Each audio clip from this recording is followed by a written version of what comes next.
everyone. So for those of you that are joining us for the coaching webinar, I am on Facebook and I'm doing a Facebook Live. I'm really excited about it. So I know those of you that are connecting with me via the webinar aren't able to see me. So if you are on Facebook and you wanna say hi to me, I'd love it. Just so happy that everybody's here today. And we're going to start the webinar, the coaching webinar, in about 1 minute. So I'm just kind of taking care of some things here. Thanks everybody for joining us. I know we have hundreds of people from around the world attending, and it's so exciting. I'm just really happy to have everybody here. And for those of you that don't know, this is being pre-recorded for the Prosperous Pet Business Online Conference. So that is happening starting September 28th. And I see Lexi Gonzalez joined us. Yay, Lexi. Hello. Welcome. And if you are calling via your phone and you have a question for me, go ahead and press *2. That will cause me to see your hand raised. And I see Jessica joined us. Grace Lynn. Yay. Hello, everybody. Welcome. Okay. Great, so we're going to start the webinar here, and you may see me looking over here. What's happening is I'm looking at the webinar platform so that I can call on people. And thanks. I see April just joined us. Hello, welcome. It's so fun to have you guys here. Before we even begin, you guys, I just want to say it's pretty nerve-wracking doing this on a lot of levels. One is it's live. The second thing is I have no idea what kind of questions you guys are going to ask me. Absolutely none. So it's kind of like, leap and the net will appear. I've coached a lot of you, so, I'm not too concerned about it, but there is a little bit of nervousness for sure. And thank you, April, for typing in hello. And thank you, Mindy, for saying looking forward to the next conference. I'm just so happy to have everybody here today. Okay, so we're going to get started here. I am going to go ahead and call on Greta, who is calling me via her phone. So Greta, I'm going to unmute you here, my dear. Hello, Greta. Welcome. Hi. Am I supposed to watch you on Facebook or on the webinar? You might not want to have me on Facebook because it sounds like there's double sound going on. So I would hold on. Yeah. There's like two voices. Yes. Facebook or your webinar? Turn off Facebook. Okay. Yeah. Because I'm hearing myself. It's really weird. That's fine. Okay, great. So what's your question, Greta? Did I raise my hand? Yeah, I see your hand raised. Maybe you don't have a question. I didn't mean to, but I wanted to ask you, what is like the best accounting software I guess to use for our business, like for business expenses and income made, as well as just general stuff? Okay, great. That is a great question. It's one that gets asked a lot. And so the one that I use is one that I've used for many years. It's probably the most simplistic software you can use as a pet business owner, and it's Quicken. And what I love about it is how simple it is. I'm really all about ease and creating simplicity. And so that's really what I go for in my own business so that I can really focus on, the parts of my business that I want to focus on. And the accounting, I want to focus on it, but I don't want to focus on it too much that it's distracting. So I love Quicken, and I love that it has an app so you can put it on your phone and you can actually, use it that way. And the other one that I really recommend is QuickBooks Online. It's great to have an online software. Most of them are online these days, the accounting softwares. So QuickBooks Online is great. It does connect with a few of the pet sitting softwares. And I know there are a lot of pet sitters and dog walkers that are on today's webinar. So yeah, that's the one that I would recommend both of those. And Mint is great too. That is a really good accounting software as well. Okay? Thank you. You're welcome. Okay, if anybody who is called in via phone has a question, go ahead and press *2. I am happy to, and Andrew Spencer said Xero.com. I am not familiar with that, but thank you for sharing that, Andrew. So I see Christina has her hand raised. I'm going to call on you in just a second. Welcome, David. I see somebody calling from Delaware who's calling from a cell phone, somebody from Tennessee. If you have a question, those of you that have called in via phone, go ahead and press star 2, and that'll alert me that you have a question. Okay, I'm going to answer Christina's question here. Hi, Christina. Welcome. Hi, Chris. Hi, thank you. Thank you for taking my call. You're welcome. So I'm a solo pet sitter, and I don't have any employees or anything like that. And there's some times where I want to take a vacation. And I was wondering, how do you approach notifying your clients, sending up your email or your voicemail? Especially when I have clients that do text from time to time. So if I don't respond back, I've had some upset. Yeah. I'm not quite sure how to deal with this in the future. Yeah, and it sounds like you don't have staff members. Is that right? Correct. Okay. It can be tough to take a vacation, although not impossible, as a sole proprietor who has no staff members. But what I would recommend is, first of all, deciding when you're going away. So go ahead and block those dates out on your calendar. It's good to look maybe 2-3 months in advance so that you have plenty of time to notify your clients. And I'm going to interrupt for just a second. I see somebody is connecting via Iceland, and that's so exciting. I can't pronounce your name at all. Hello, welcome. I love having all these pet business owners from all over the world attending this. It's just great. So anyway, Christina, getting back to your question, what I recommend is deciding, 2 or 3 months in advance when you're going to take a vacation, block it off in the calendar. And what can happen is sometimes pet business owners will block it off, but then they'll get this really juicy inquiry from a client who says, hey, I've got, this huge pet sitting job or this great dog training job. And then they'll just cancel their own vacation. So it's really important to keep it set in stone so that you are really honoring yourself and your vacation, because we need vacations. If we don't have them, we go a little nuts. So that's the first thing. The second thing is, at that point, I would recommend, sending an email to your existing clients. You can also post it on your website on the homepage so that it actually shows up. And then you're able to communicate with your clients that way and let them know. As clients are calling you to book services, brand new clients, I would definitely let them know so that they're not, surprised that all of a sudden you're going on vacation when they call you a week before your vacation. The texting thing can be very, very challenging for a lot of pet business owners and especially pet sitters. So that's something that when I'm coaching people, I'm really encouraging them to look at how they are really dealing with the texting, because it happens, late at night, it happens early in the morning. It can really cause a lot of angst. And bigger than that, it can cause you to never have a break because people are constantly contacting you. So one of the things that I really recommend is that you get your clients off of, weaned off of texting you and rather calling you or emailing you. So that's something that can be helpful. And I really, really encourage it. So that's what I would do.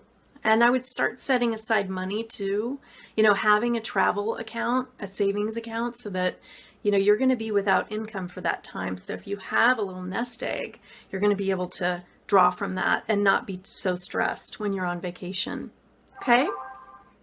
Okay. Thank you. All right. So I see we have somebody calling from Illinois, Delaware, Tennessee, Sacramento, New York. Anybody have a question who has called in via phone? Go ahead and press star 2 so I can call on you. Anybody have a question? Go ahead. And I see Sally is here. Jessica joined us. Joni, Jo Ellen, Jackie, Anita. Welcome, everybody. I'm so happy to have you all here today. So if you have a question and you're calling in via phone, go ahead and press star 2 so that I can answer your question. And for those of you that are on the webinar, and I see Andrew is calling from Australia. Hello, Andrew. Nice to see you there on Facebook. if you have a question and you want to type it in, I know some of you might be a little shy about asking your question, and I want to honor that. So feel free to type it in the question box to the left of the screen.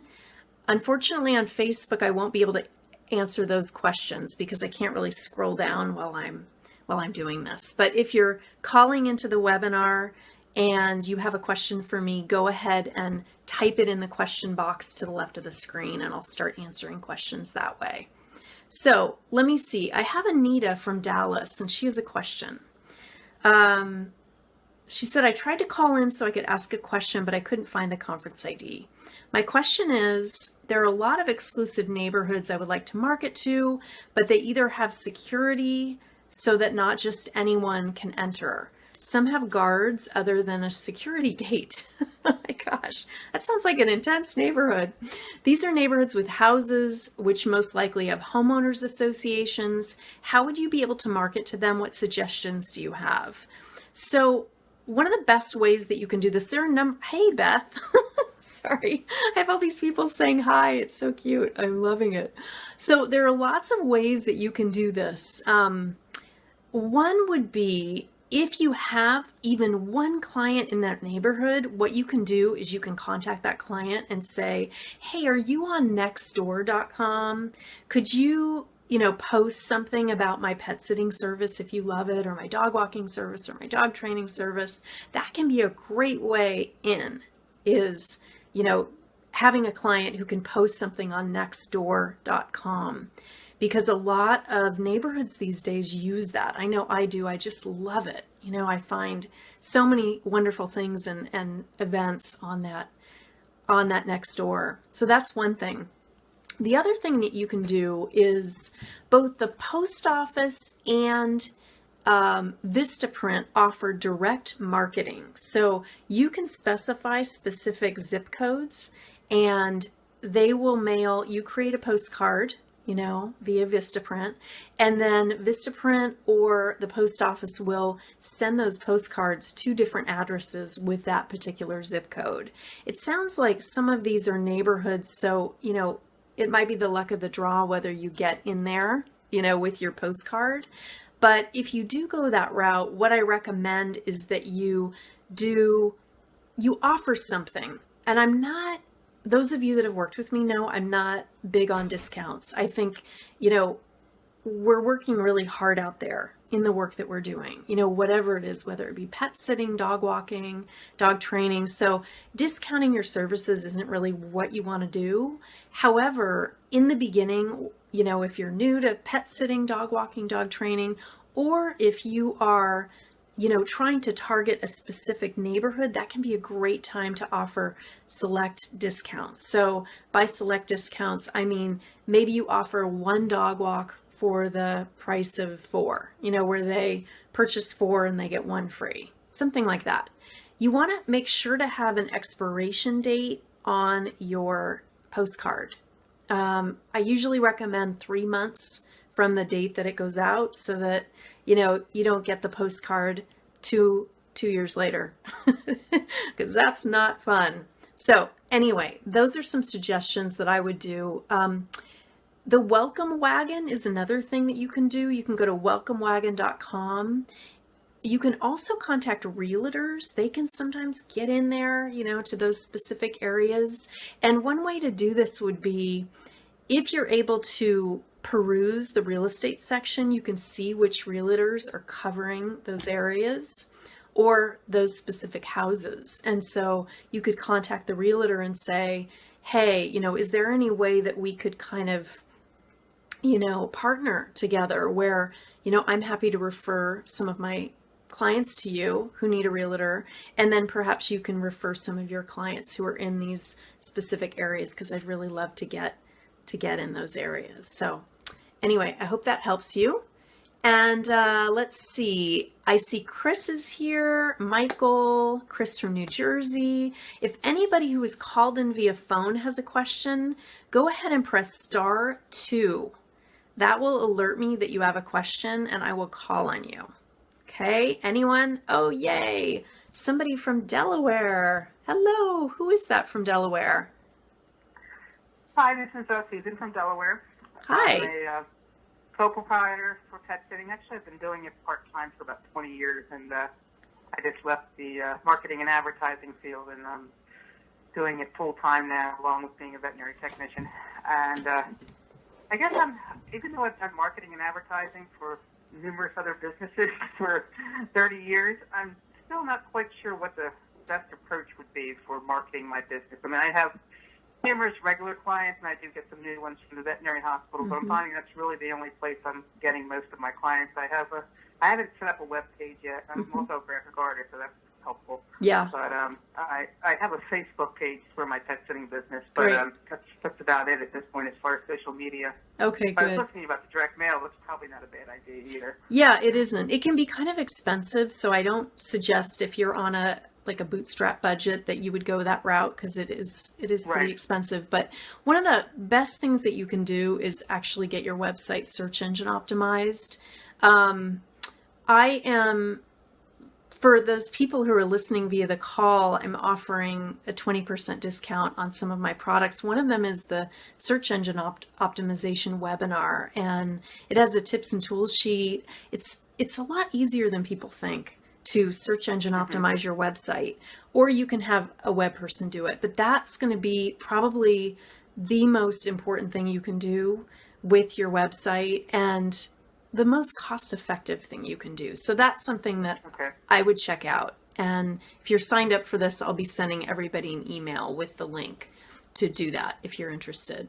The Okay. other things that I would recommend are, I mean, there are a number of things. One is the Facebook is very important, and I would begin to connect with vets, groomers, pet stores in your area so that you're really able to cultivate relationships. And I know you're already doing some of that, but I mean on Facebook, okay? So that you're... On Facebook, what would you do as far as just liking your page or reaching Yeah, out to them first? And then, exactly. I would really encourage you to like their page. And then also another thing that you can do, which a lot of people don't think about, but I know it really helped me with my pet sitting business, it's you kind of get people through the back door. So what you would do is you would create a pet resources page on your site, okay? Like a links page, but I prefer to call it the pet resources page so that, you know, your clients see it as a resource and they go to it a lot. And what you want to do is you want to list different vets, groomers, pet stores. You know, if you're a pet sitter, you might list dog trainers in your area. You want to contact them and say, you know, would you like to be on my page? Because you don't just want to put them there without their permission. right. I don't recommend having a clickable link to their sites because you don't want to take people away from your site to theirs, but you can have their website, just don't make it clickable, okay? Gotcha. And you want to have the business name, the address, the phone number, and then the website, not clickable. And what will happen is people will type in, let's say you're in Wilmington, I see, at least that's where you're calling from, Wilmington, Delaware. So Yeah, what Northern you, Delaware. okay, wonderful. So maybe there's a Wilmington Vet Hospital. Maybe that's the name, you know, Wilmington Vet There is, Hospital. actually. Okay, look at that. So if you put that on your site, if somebody in the pet resources page, if somebody types in Wilmington, you know, Vet Hospital, your pet resources page may very likely show up. And then they'll kind of stumble on your site and go, who is this pet sitting company? So, you know, the more resources that you have on there, the more likely it is that you're going to kind of show up online when people are actually typing in Wilmington dog training or Wilmington vet hospital or whatever it is. So Right. that's something that can be you can do it very quickly and it'll start to raise your search engine optimization. Also, I recommend, if you don't already have it, getting a blog because you can title your blog posts like Wilmington Dog Walking or Wilmington Dog Training. And then when people type that in, your blog post is going to be more likely to come to the top. So that's something that you can do. I have a bunch of free resources on my site. So if you go to Six Figure Pet Business Academy and go to the free resources or the free stuff page, I've got tons of things there that you can download that'll really help you. I have a pet sitting tips and tools sheet. lots of other things there, a hiring tips and tools sheet. So you'll find a lot of information there to help you get started. Okay, well, thank you very much. You're welcome. Thank you. Okay, I see lots of people are calling in via phone. This is so fun, everybody. Thank you so much for being a part of it. I see Kelly from Pongo's Pals in coastal Rhode Island is here. Cynthia Johnson is joining us. Yay. Hold on. I just muted myself, everybody. I'm so sorry. Not on Facebook, but on the webinar. I'm back. And Abigail from Brentwood Barks in Los Angeles. So nice to see you. So if anybody who's called in via phone has a question, you can go ahead and press *2. I'll be answering the phone questions first. And if you're shy and you feel kind of nervous about asking your question, you can type it in the question box to the left of the screen if you're on the live webinar. I'm not doing that on FaceTime, but I'm doing that on the webinar. So I see MJ from Indiana has a question. Hi, MJ. Is it TJ? It says MJ. Oh. But that's well, you. I'm in Indiana. I got TJ's pet sitting. Hello. So I wonder if it's me. I think it is. You're unmuted. It's you, girl. Okay, thanks. I'm so excited to talk to you, actually. Oh. I have a question. I live in a very small town, and most of the pet sitting that I do is in rural areas and other small towns. So I do a lot of driving. Yeah. And I've had my pet sitting business for about 2 years, almost 2 years. It'll be in October, and I mean I'm successful in my mind. You know, it's just me basically. Mm-hmm.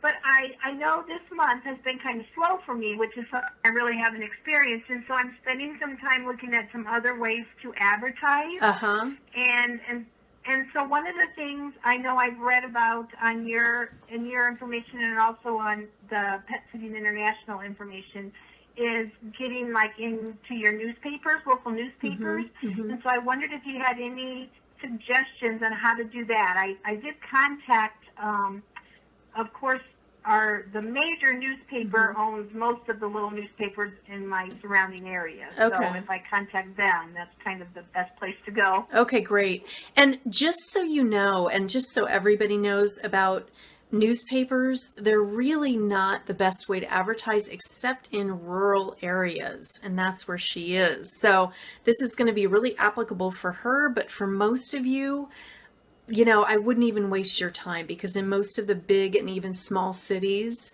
the newspapers have kind of gone the way of the dinosaur, but it's still, you know, the rural areas are so sweet in that way that, you know, they haven't quite caught up. And so it can really make an impact. So going back to your question, so what you want to do is you actually want to write a press release. So I have a sample of that in my 6-figure pet sitting book.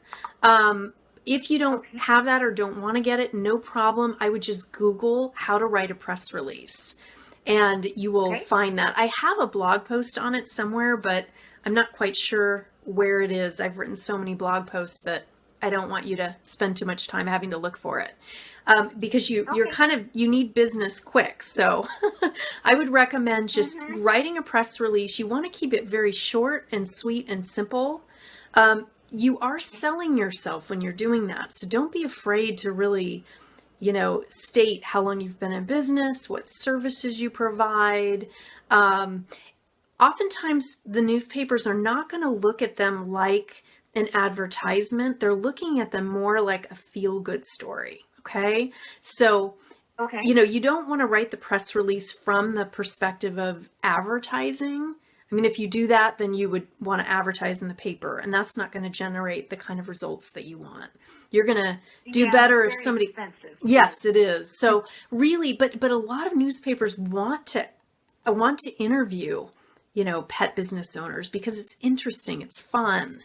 It's, you know, people love it. They smile when they see the pet pictures. So that's what you want to do. And I would also, I would email the press release to the editor of the paper. Okay. And you can find that All right. information just by doing some research. And then I would follow it up with a phone call and just say, I would love to have you guys interview me if you're available for that. I love your newspaper. Obviously you don't want to say you love their newspaper if you don't, but if it's something that you read a lot, I would definitely stress that. Like I read your newspaper all the time. I get it. I think people might be interested in finding out more about pet sitting or dog walking or whatever kind of service-based pet business that you have. So that's something that I would recommend doing. Yeah. And another thing that I would recommend, a lot of people forget about their existing clients. So, they kind of move on to get a brand new client, but it takes so much energy to get a brand new client. So look at already what you have. Those clients that you have are gold, okay?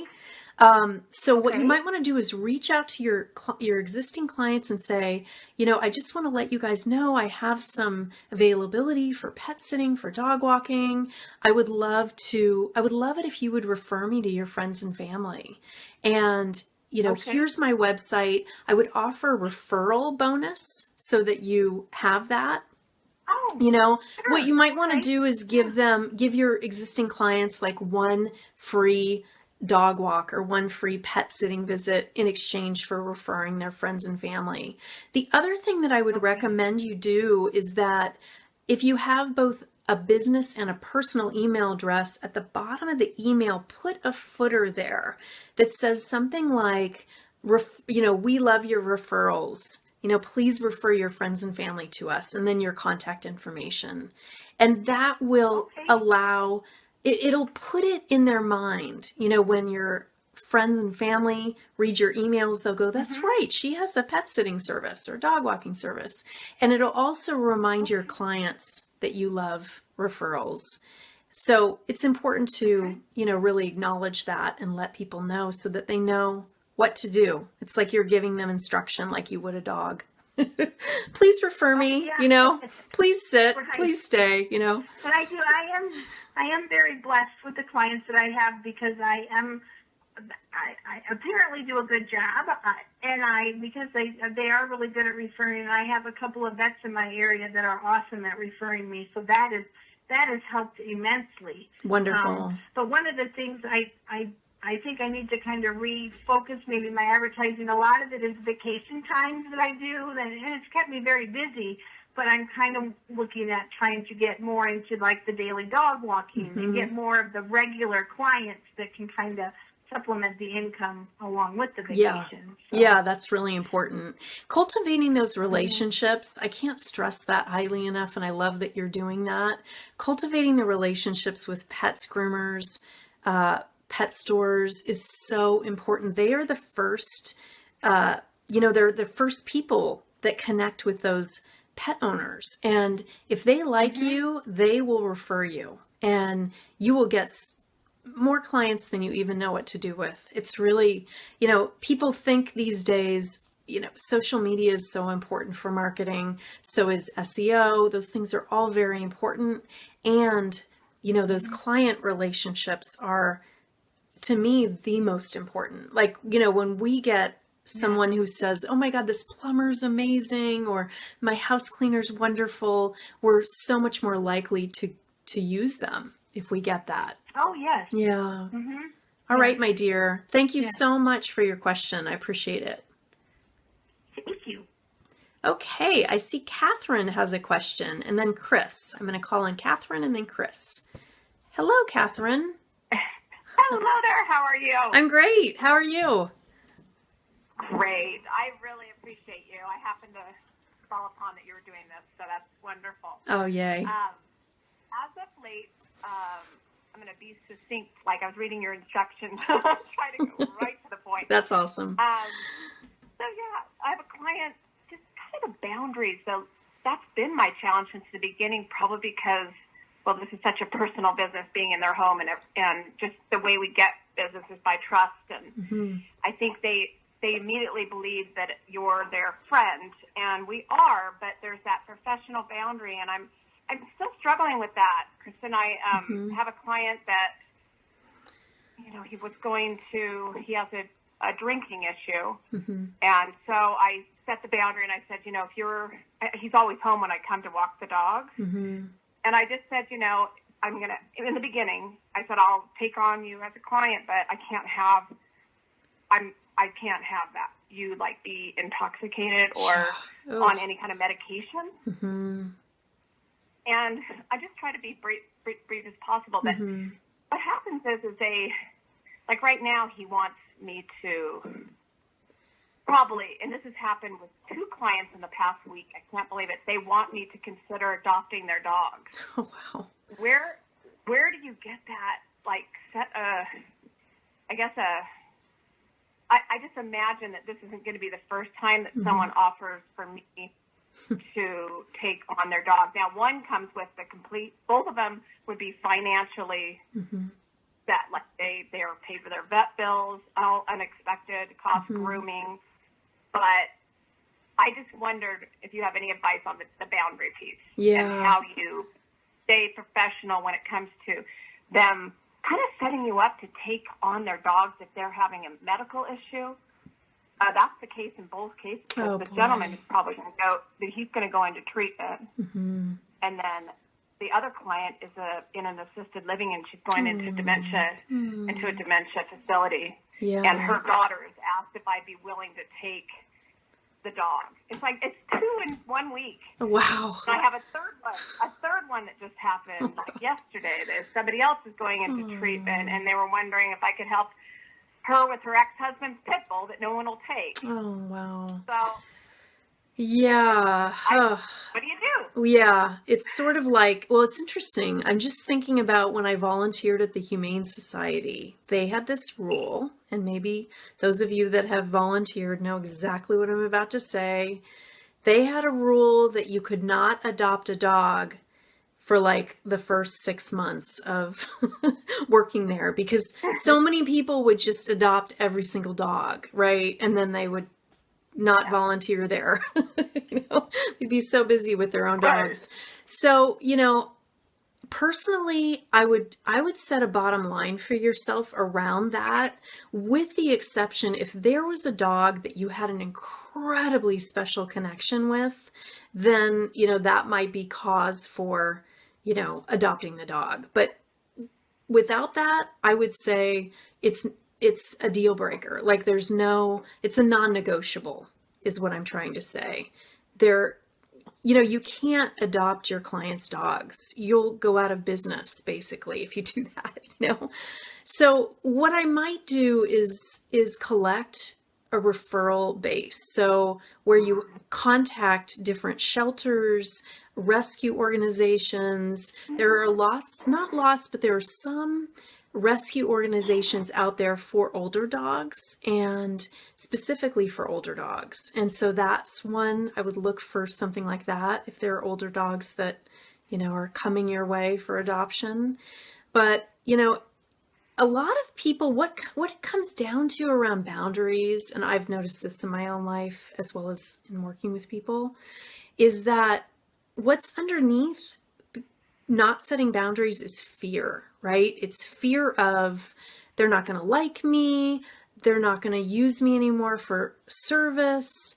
It's always fear. And so if we can, just step above the fear and realize, we might lose this client. Probably we won't if we set a boundary, but that's our fear, right? But, the thing is, if you don't set boundaries, there's none of you left. Like, it becomes like people take pieces of you, right? And then where are you? So I would be looking at the fear that is underneath the setting of the boundary, or the reluctance to set a boundary, and really work with that fear. And so, how I might work with it is to say to myself, or to do some writing about, what am I really afraid of here? If I say no to this particular client, their request. A lot of times what comes up is, when we're meeting a new client, we get a feeling of this isn't the right client. I shouldn't be, taking care of this client for whatever reason. whatever it is. And yet we bypass that. And then we end up, kicking ourselves later. And it can be the same with staff members too. So I think the more you can get in touch with what's underneath the reluctance to set a boundary, the more you'll have the courage to actually say no. And, it's not just saying no, but it's offering an alternative solution, right? So, Right. yeah, it's not like no, because that doesn't, Oh, no, no. I thought out of the box for the one client who's going into dementia about, helping them expedite having her dog become a therapy dog. Uh-huh. And then she would be, and then put her in a facility that's close to her home Oh, so that that's sweet. she can go walk the dog. Oh, I So, love that. Yeah, and I actually have developed an extremely strong connection with that dog. And of course the other two dogs too, and I know they've picked me on purpose, right? Yes. So that's the thing. I mean, and then they like how I am with their animals, and then that's how we do so well in this work. Yeah. So it's really hard because the guy, I guess I'm not as worried about the assisted living one as much as the gentleman who has the alcohol addiction and then some kind of other chemical addiction going on, and there's just, his dogs are humongous. They're two Newfoundland mixes, and they're wonderful dogs. Yeah. I don't have the means at the time to take his dog. Yeah, that's a lot to sign up So for. I will definitely be looking at your options for. I thought about that because he's also in a little bit too close of a relationship with the vet. Okay? Uh-huh. So she and I have talked, and we're trying to just keep him above water. Just like, oh. Wow. Anyway, thank you so much. Yeah, and he's a pretty incredible guy, maybe not in a good way. He's drawn these caretakers around him, who are not family. By the way, he has unlimited income. Well, so, that's probably why he's, he has the ability to just, sit around and drink. But everybody's dancing around it. Yeah. And I'm like, and like you said, it takes a part of you. Yep. When you're around an addict, especially. Yep. And I don't care if it's a client or a family member. Yep. I just have experienced that now, even though I drew that boundary in the beginning, he didn't honor that. Yeah. And it's taking pieces of me. Yeah. It's really getting weird. Yeah, I understand. And this is one of the things that for those of you that are out there that are really struggling with setting boundaries, there's kind of an interesting resource. And this is both for you, Catherine, and anybody else that's dealing with this, and that is Al-Anon. It's a 12-step group. Oh, definitely. Oh, Kristin, I love you. I know all about Okay, it. good. It's a great organization. It's really yes, important. You can go in there. Yep. It doesn't matter who in your life, and I have just having one single client is enough, and you hear that this disease is not to be judged, and on and on and on. Exactly. Yeah, it's a great resource. Thank you. You're welcome, my dear. I'm excited to listen to more people's questions. Yeah. Thank you so much for your question. I appreciate it. All right, my dear. You're welcome. Okay. All right. Hi, everybody. I am going to get this plant that is sticking out of my head. Those of you that are listening via your phone, you couldn't see this, but I had this little kind of a green thing sticking up above my head. Okay. I see Chris Yates has a question. I'm going to unmute you, Chris. Hello. Hi, Kristin. Hi. Hi. Well, let's see here. My question is that, let me preface it with saying I have very good Yelp reviews. One of my main marketing strategies, I think you know, is that I just walk up to people with dogs and hand them a I love that. And hand them my card. Uh-huh. And I have no interest in growing a very large business because I take care of small dogs in my home, and I'm happy to have just a few. However, I noticed that I do not get the returning. Over the years, I've just had so many clients, and it's only a handful that stick. And people seem to like me and be happy with my services. And I don't know if Dog Vacay and Rover.com have an impact. It makes no suggestions that has anything to do with admin, paper, or the computer, because that won't work. However, I wanted to see something I did a couple of years ago, and I don't know if it helps or not. I was thinking of just going back through my records, my registration forms for all these dogs, and just giving them a call. Do you think that these days, when people have voicemail and are so busy, that making a phone call is a useful thing? I sure do. I think we're hungry for that, actually, especially from a business. You know, in this automated day and age, we're hungry for it. Now, what can happen is people get so busy that they might not actually call you back. But I would do two things. What I would do is I would give them a phone call. And what I would say is, you know, I've noticed that you haven't, I've been thinking about you and your dog, name the dog or the cat. And I'm just, you know, and I was just wondering how you're doing. And, you know, I'm also wondering if there's anything, because I notice, you know, we haven't worked together in a long time. Is there anything that has prevented you from, you know, working with me? I'd love to know.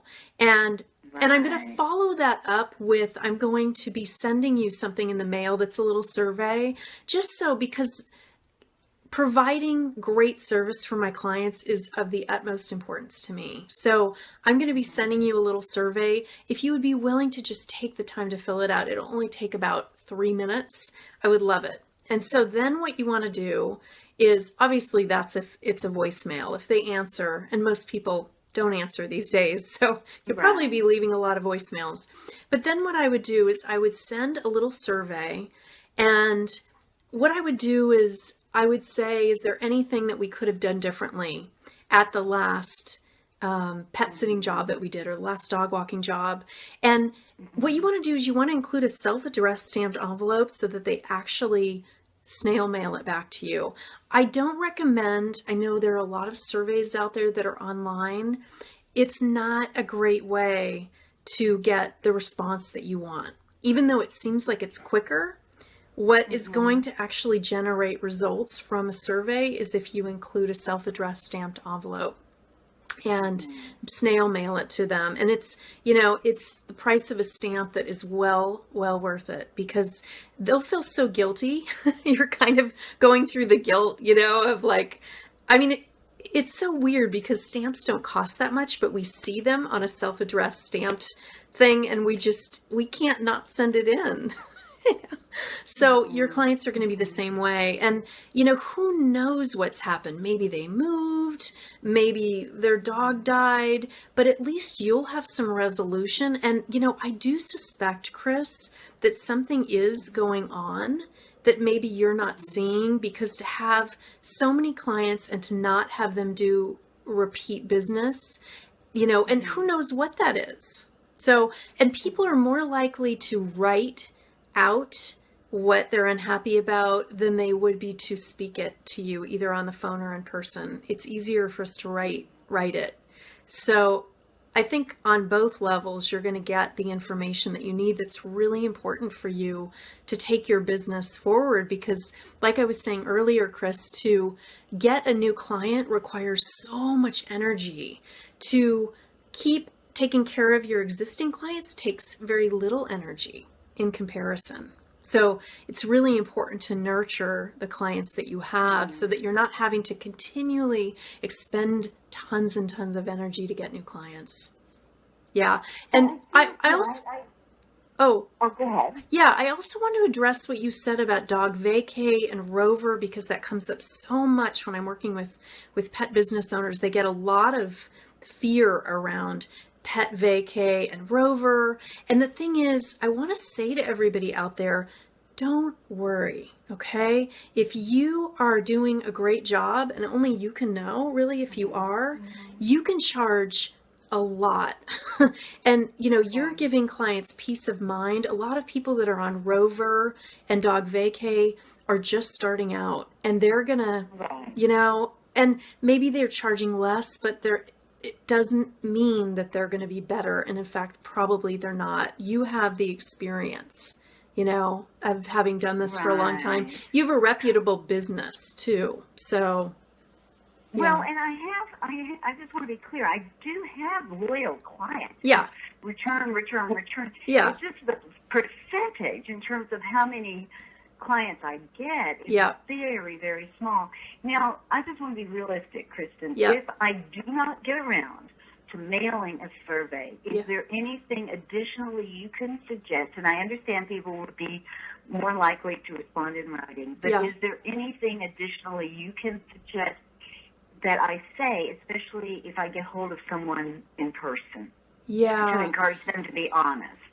Yes, what I Yeah. would say is I'm 100% committed to you having had a great experience with me. And I just Mm-hmm. want to, and your satisfaction is so important. Is there anything that I could have done differently?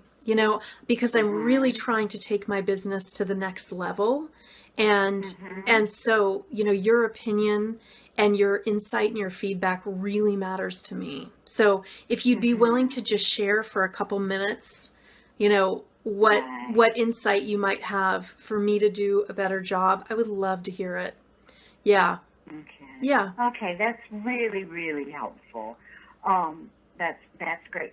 Now, my last question is, if, like, say, I need to leave early, Yeah. is there a way we're going to be able to listen to this again? Yeah. Will it be recorded?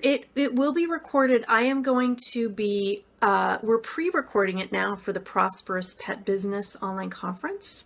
So if you go to prosperouspetbusiness.com, you're going to be able to sign up for the conference. You might already be signed up. If you get my Prosperous Pet Business newsletter, you are. And we're going to be releasing 1 to 2 speaker videos a day. And this will be one of those videos that is going to be Great. released. So yeah, Wonderful. yeah, you'll have an opportunity. Okay. Okay. Thank you so very much. You are welcome. Thank you. All right. Okay. Take care. You too. All right, Jessica from San Diego. Hello, Jessica. Hi, Kristin. Hi.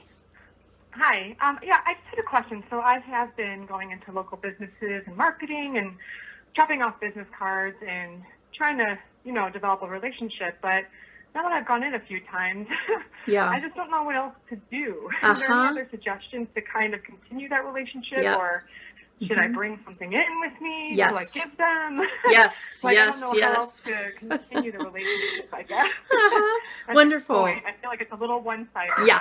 Okay, great. So, and I'm going to mute you, darling, just because the dogs are Yeah, barking. sorry. Okay. So I'm gonna answer this offline. And just before I jump into Jessica's question, if there's anybody that has called in via phone who has a question, go ahead and press *2, and I will answer your question next. So, Jessica, as far as giving them something, I do recommend that you bring something in. That something could be donuts. I know we have in my area Krispy Kreme donut factory, and it's just amazing. People start salivating when they see them. So that can be a great thing to bring in. Anything sweet and delectable, you could get some really nice cupcakes and bring those in. The thing is that I get what you're saying, and I really appreciate that you're saying it feels one-sided to come in and keep dropping off my cards. And the thing is, it is that way when you're doing it that way. So the more, not like you need to always bring in yummy things when you go in to drop off your cards, but doing it once in a while can be great. The other thing that I would recommend is something that I spoke about earlier, which is adding different vets, groomers, pet stores to your pet resources page on your site, because that will help generate business for those companies that are helping you get business too. So that's something that I would definitely recommend. And that creates a win-win. Anytime we can do that when we're working with somebody or a company, We don't just want to take. That's not a relationship. A relationship is really, where two people come together or two businesses come together to support and help each other. So that's something that I would really recommend. And I love that you brought that up. So if anybody who is called in via phone has a question, go ahead and press *2. I see somebody calling from Tennessee, somebody calling from Oregon, somebody calling from Texas, Upper Lake, California, New York. If you guys have a question, go ahead and press *2. I am going to see, I know a lot of you have typed in your questions, so I am going to answer some of these. Give me just a second here while I review some of these. Oh, this is a similar one that Jessica was talking about. So for marketing in local businesses, what else do you suggest we do or talk about with the business owners to further solidify the relationship? So again, offering them space on your website under the pet resources page. If you're first going in, I would say how long you've been in business. Of course, it's helpful if you've been in business for a long time. I've been in business for 7 years and I just love what I do. You want to be enthusiastic when you're coming in to those businesses, but not too much, but have some life energy. It's a good idea. A lot of pet business owners are kind of introverted. So if there's somebody on your team, somebody who works for you that has a great personality, is very outgoing, it can be great to send them in there to cultivate the relationships if it's something really challenging for you. And then Joni said on the real estate end, because I was talking about connecting with real estate agents as a way to kind of get into neighborhoods that might be gated, those challenging neighborhoods that can be tough to get even one client in. So Joni said, on the real estate end, I hooked up with a person that gives gift certificates to his clients that buy for my pet sitting business. His clients love it and he purchases in bulk from me. So it really sounds like that real estate agent gives gift cards to your service. That is fantastic. I love that idea. Thank you so much for sharing that. So what I recommend is connecting with real estate agents and trying that, saying, I'd be happy to give you a discount on gift cards if that's something that perhaps you want to give your clients at the holidays, on special occasions when they buy a house in particular areas like that. And I just see Gina wrote a very sweet note. Thank you, Gina. You're such a sweetheart. I'm grateful for you too. And then let's see, Sally from Fort Lauderdale. She says, I'm a sole proprietor. I've been in business for just over a year, but my business has grown and is growing faster than I expected. I am so protective that I found it hard to find somebody to help. But I have recently found 2 great ICs that can help on the weekends and the evenings. I'm struggling with the idea that I have limited control over ICs, and I'm thinking to converting to an S Corp and taking on an employee in the new year. This really scares me. Is actually employing somebody as opposed to an IC really as scary as it sounds? It will be part-time position, and the reporting aspect makes me nervous. So just so you know, Sally, it's scary in the beginning just because it's brand new. Anything that's scary in the beginning is going to cause some heart palpitations, and you're letting somebody take care of your clients, and you've had this business for a year. It's very much your baby, I'm sure. And so yes, getting around the fear is near impossible. So just know that you're going to have some fear, and that's okay, right? If you know it in advance, it's going to be fine. You can go through it. And the thing about fear, I've talked about this in some of my webinars, is, it's not like we can purchase fear. Fear is not like, or courage. We can't purchase courage. It's not like a coat we can go out and get, right? In order to get courage, we have to actually go through the fear. That's how you get the courage. So I really encourage you to step through your fear and do it. It's going to really make more sense if you're feeling a lot of nervousness around not having control of your business to hire an employee. And the thing about the reporting aspect, I really recommend that you actually have somebody else do that for you. So get a payroll system. Talk to an employment lawyer. You can find a very low-cost employment lawyer by Googling low-cost legal aid and your town. You're in Fort Lauderdale, so low-cost legal aid Fort Lauderdale, and see how they can hold your hand during the process.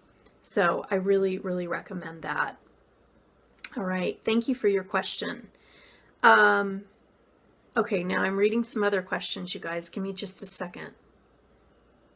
Okay, so Jessica said, you say to have more pet sitters and dog walkers than you need. However, how do you do that if you don't have enough work to go around? So often what I'm doing when I'm coaching people, a lot of people contact me about hiring, how to hire great pet sitters, dog walkers, dog trainers, staff members.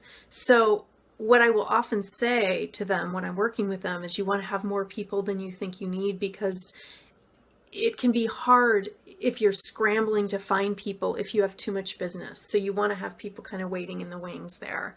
So you probably won't have enough work for them to go around in the beginning. So you really want to be clear with them when you're hiring and just say, I'm hiring you. It's going to be very, very part-time work.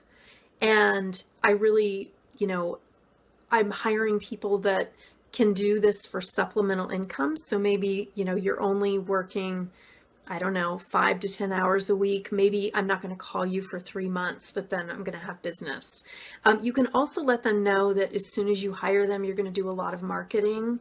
It's really important to have the staff members, if you're kind of up to your gills in what you're doing and you don't have any more energy left, it's really important to hire people before you do a lot of marketing, because otherwise you might get in this place where you're getting all these clients and you can't provide for them. And that can be so tormenting, right? And you just don't want to be in that position. So really an important thing to hire people before you actually need them. And again, just being clear with them. We often think when we're hiring people that it's like, well, I wouldn't do that, right? I wouldn't want to wait 3 months, but they're not you. You're the business owner, and you have a different way of thinking.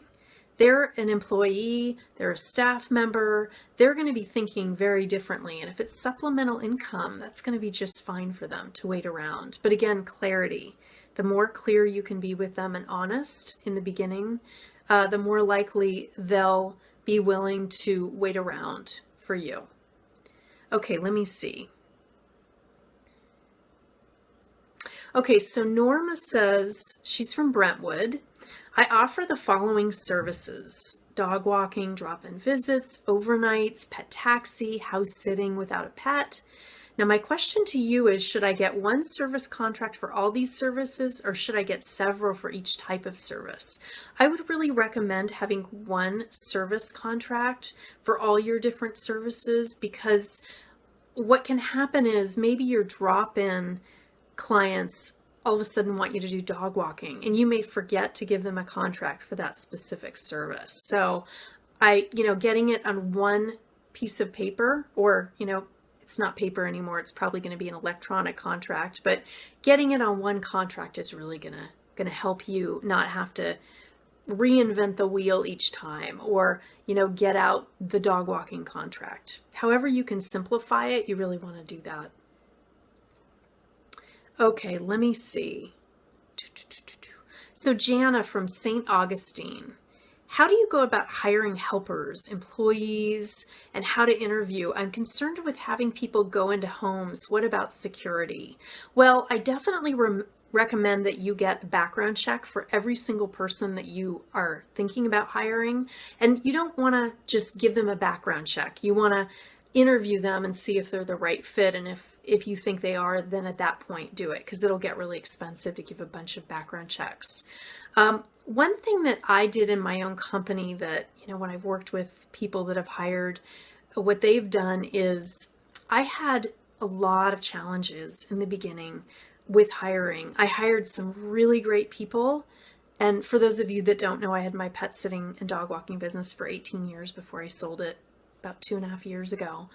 But in the first couple years of running my business, I hired some wonderful people and I hired some real duds. And, those duds that I hired almost just helped me lose my desire to hire because it was so traumatic for me. I mean, they did some really awful things, just stupid things more than awful. They weren't purposefully trying to be awful. They just didn't have a lot of common sense. And I didn't really know what I was doing hiring. I'd never hired before. I was new to running my business. Everything was brand new. And I had a lot of fear around that. So after about 2 years, I started hiring people. And after about a year of hiring, I realized I wish there was somebody like me that could kind of weed out the good people from the bad people, and I thought about hiring somebody for that, but I realized I'm really that person. Like the business is mine. I'm the one who needs to actually do the weeding out of the good possibilities from the bad possibilities. So what I did is it kind of came to me one day, I created something called an application packet, which basically was this lengthy application packet, and they would fill it out. I would email it to them. I'd place an ad on Craigslist. I would email the packet to anybody that I felt like could be a good fit. And then they would snail mail it back to me and I would review it. And if they were great, I would call them for an interview. And I found that the application packet really helped me,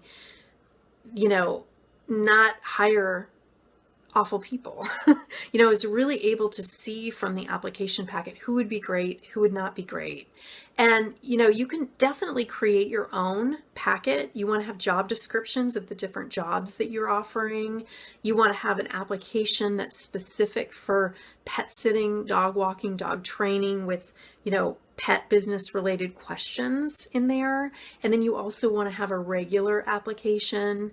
And then I recommend having a schedule. So like, what days can they walk dogs? What areas can they cover? They would circle those. For dog walking, what days of the week can they walk dogs? And I have application packet on my site if you want to get that and kind of save yourself some time and energy. But again, you can also just create it. And you want to make sure when you're using something like an application packet to actually have the people that you're sending it to snail mail it back, because it creates more commitment, right? It takes a lot of time and energy to actually write the name on the envelope, stick a stamp on it, put it in the mailbox. So that's something that I really recommend as a hiring tool. It helped me hire incredible people. When I sold my business, you guys, I had 35 amazing staff members, just like super phenomenal people. They were all just really great. And I think that that had a lot to do with the application packet weeding out potential bad people, and help me really see who would be good. So Sarah in Chicago said, "Hi, so much great information today. As always, thank you." Oh, thanks. I have both of our pet businesses as pages on my personal Facebook account. Is that okay, or should each business have their own account with their own pages, or just separate accounts and not a page? I think you're doing it great. I would definitely not complicate Facebook too much. So definitely have, you can have your business pages attached to your personal profile page. That's no problem. Keep it really simple.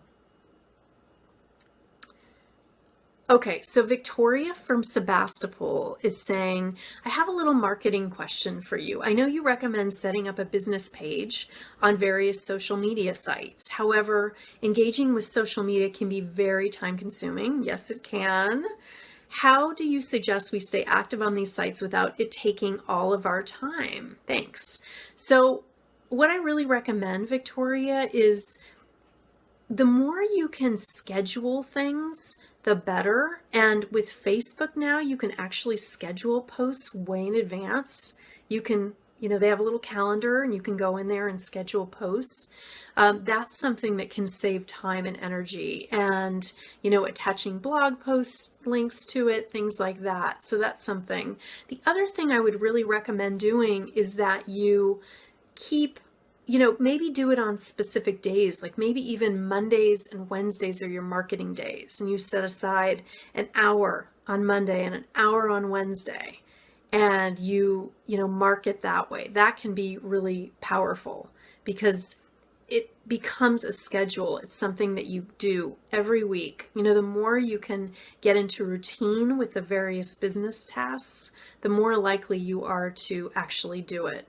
So I would recommend, figuring out when you can do it and actually writing that down in your calendar, or, however you keep your calendar. Okay. This is a tough question, and I'm looking at it and I'm not quite sure how I'm going to answer it. So let me see here. Michelle from New Mexico said, I'm just starting my pet sitting service. Monday, I publish my website. Yay, Michelle. How do I politely decline clients that have dogs that are known to be aggressive, like pit bulls? Oh, I didn't see that are known to be aggressive. That's a lot easier. Oh, it's not a specific pit bull that is aggressive. It's just a breed. I had to do this, but it was more, I have a mixed reaction to this question, Michelle, because I have some pit bulls in my life that are the neatest dogs, So if you're afraid of them, that's one thing entirely, but I wouldn't actually discount a dog breed or not take on a dog breed just because of the stigma around them. Like I said, some of the sweetest, most loving dogs I've ever met in my life are pit bulls. And many of them are named Honey and Sweetie, to try to kind of work out the stigma. But the thing is, if you feel afraid, I don't recommend that you ever take on an animal that you ever feel afraid of. And I recommend, if you feel afraid of it, don't give it to your staff members either. So what I would say is something like, when you find out what the breed is, what you can say is, I had a bad experience and I feel afraid. Humanize it as much as possible rather than say something like, we don't take pit bulls. And, I think in a few years, just like we have to be PC about, the different nationalities, and it creates this equal opportunity experience, I suspect that in a few years, that's going to happen for dog breeds. Because, who are we to say that a pit bull isn't a good dog, right? We really can't say that. So anyway, but again, if it's something that you're afraid of, then I would just say, I had a bad experience. If that's true for you, I had a bad experience with that breed. And so unfortunately, I just can't take it on because I'm afraid. And I know, and dogs sense when we're afraid, so it doesn't make sense for you to take them on. So that's what I would recommend doing. Okay, let me see.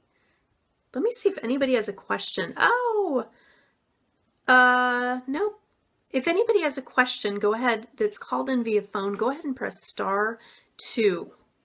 I see somebody calling from New York, somebody from Texas, Oregon, California, and Gina said, I love my pits. They're the best. Thank you for that answer. You're welcome. And then somebody calling from Illinois. If you guys have a question and you're calling in via phone, go ahead and press *2. Otherwise, I'm going to take some of these questions that you guys have typed in. Oh my gosh. Norma said, Kristin, what do you mean by hiring duds? I'm curious what made some of the pet sitters duds. What kind of things did they do that were stupid?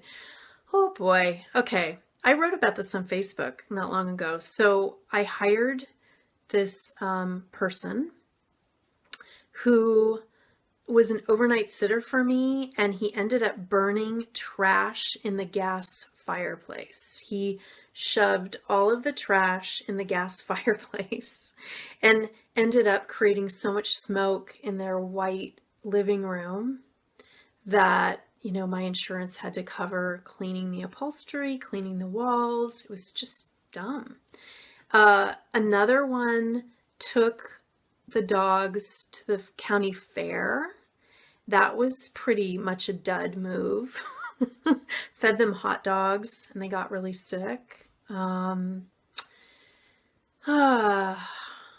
It's funny. I think I've blocked a lot of a lot of the challenges out because it's so traumatic when that happens. You know, you hire someone and it just really can be very challenging, right? When something bad happens to you, it's just, or, you know, one of your staff members does something really dumb. So those are two examples of pet sitters being duds.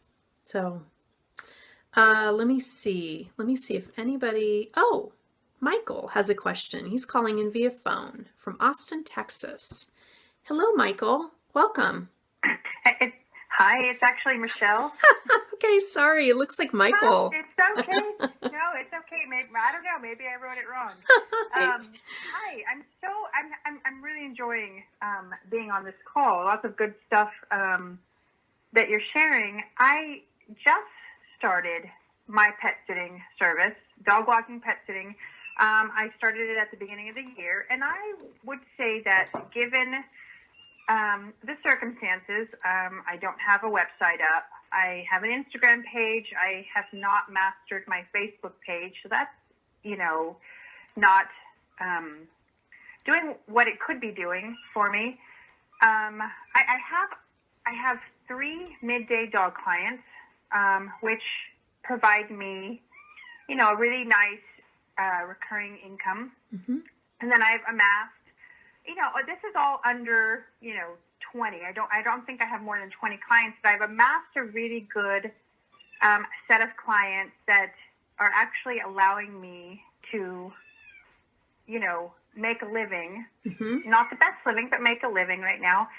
And, you know, when it comes to scheduling, I guess maybe this is my biggest concern with putting up my website and attracting new business is I simply could not take on more midday walk. Mm-hmm.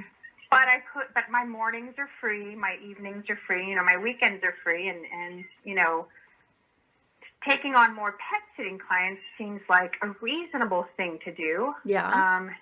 But I know that there's a management thing. I certainly don't want to, you know, kill myself with jobs and then not be able to enjoy what I'm doing because I'm rushing back and forth. But is there maybe like a formula? I don't know, you know, if I have this many dog clients midday, what is a reasonable, how do I supplement that and not, you know what I mean? Yeah. I mean, Yeah. I think in the beginning, ideally I thought, well, maybe I'll just do middays. Mm-hmm. But given the travel time, you know, there's a lot of what I call dead time. I'm in the car for this amount of time, and now those are missed midday walk opportunities.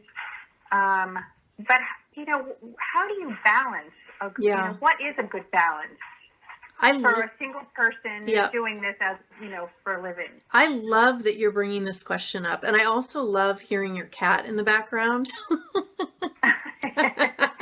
You can mute me. It's okay. No, it's so sweet. It's so sweet. Normally, I'm so used to hearing dogs. You know, I coach so many pet business owners, and there's inevitably a dog barking in the background, and the people will apologize. They'll be like, "I'm so sorry." And I'm like, "No, I hear it all the time.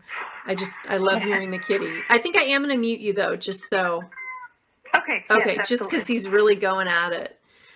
So you brought up a great point, Michelle, about balance. And that's something that a lot of pet sitters and dog walkers don't have, and they don't even think about when they're starting their business. So I just love that you're even thinking about it. And you asked about a formula for, you know, balance in terms of your schedule, not going too crazy. You're currently doing some dog walking. So what I would recommend is, because you have morning and evening and weekends available, mostly, you know, dog walking is Monday through Friday, a few hours midday, typically anywhere from like 10 to 2 are typical dog walking hours. What I would recommend doing is really, if you're walking dogs between 10 and 2, you're probably driving starting at like 9:30 and going to 2:30. Right? So looking at, well, you know, how many hours is that? That's 5 hours. Realistically, you're probably not going to want to do more than 8 to 10 hours a day. Now, I say some people may go 10 hours. I can't believe you're saying that. Michelle is just starting her business. So, when we're starting out, we're probably going to be working more than we might when we're in year 3 or 4, when we've hired a staff members to help us. So I would look at, and part of it, Michelle, might be that you realize what doesn't work. Like you work 10 hours one day and you're like, that is too much. I can't do it. The other thing might be, you work 8 hours and you're like, I really want to work 9. I'm still good to go. And of course, different days are going to be different energy levels and all of that. So, but I would begin to take pet sitting jobs, morning, evening, weekends. You're missing out if you're not. Some pet sitters hire people right away. I don't really recommend doing that if you're very new to pet sitting or dog walking, because I think it's important for you to really get a sense of what's needed. And so when I'm coaching people, I'm really recommending that they actually don't hire somebody for at least the first year of pet sitting and dog walking, so they experience all of the challenges. I mean, not all. I was in business for 18 years and, year 18, I experienced some challenges that I'd never experienced in the whole 18 years. So it's a continual evolution of challenges and wonderful experiences too, of course. But I think you're going to have a better idea as you go.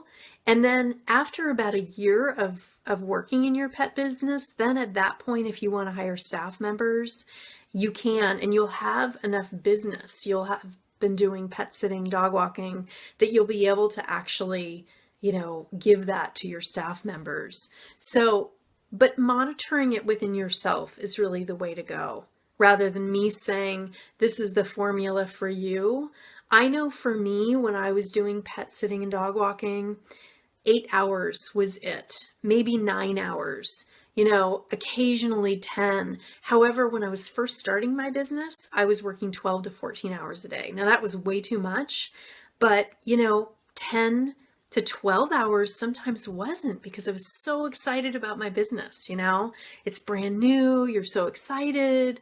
You have more life energy when you're just starting out and it's all new and fresh and wonderful. So, look at it within your own self and see what works for you. But probably you're going to be looking at 8 to 10 hours a day. Okay? All right. Let me see. I have somebody that is an anonymous caller from Upper Lake. I have no idea who they are. Let's see. Hello, I'm unmuting you. Who are you, mystery person? It's me, Shelley from New York City with the Google Voice number. Hello, Shelley from New York. How are you, Kristin? I'm doing great. How are you? I'm good. Sorry to come up. I wasn't sure. Yeah, I guess Google Voice makes you anonymous. So I got on late, and I know what the cover email said. So I just was going to ask. I had 2 questions. We haven't talked in a while, and it's so great hearing all the questions and all the answers and everything. So I'm going to make my first trip out of my time zone a week from tomorrow. Ooh. And it's the first trip that I've made since my business, I don't even know what the word is, multiplied 7 times. And I told you the last time we coached that I was going to get managers, but somehow that never really happened. I'm not sure why, but I have what I call senior walkers and walker trainers and stuff like that in my staff now. But the email said, can you step away from your business? And I thought, I need to get on this call. So I still feel like I can't step away from my business entirely, not even for like a doctor's appointment for an hour or 2. Can you give me any advice about just a baby step, at least, that I could take when I go to see my dad in Hawaii, which will be 6 hours behind our business? Yeah. I know Hawaii. I travel to Hawaii often, so I know the time zone can be tricky. So give me a second here. I'm just kind of taking in what you said. So I'm a little bit confused. It sounds like you have pet sitters and dog walkers working for you, but no managers. Is that right? That's correct. Okay. Is there anybody amongst your staff? I mean, it's pretty late in the game now because you're leaving next week, but even so, is there somebody in your staff that could possibly kind of take the role as manager light, meaning they, respond or help out in an emergency if a sitter has an emergency or anything like that? Is there somebody that could sort of be on call? There is, and that's what I was doing because I have what I call, I love the word manager light, that's brilliant. But I've been calling them senior walkers or, like that. And that's exactly what I was going to do. I was going to group like 8 clients per walker for 4 of those walkers and just let the clients know, I'm going to be on, but not until after 1, blah, blah, blah. And that I was thinking that I could assign each of those 4 walkers to a group of clients so that I'm not giving one person 40 or 50 clients. And, I sit at my desk 10 hours a day answering texts, emails, billing, scheduling. So that sounds exactly like what I was thinking. And I'm glad that you're saying that's probably the idea. And then is there a step afterward, though, that I could incrementally, I think I'm completely off the grid still. No website, no social media, no pet software.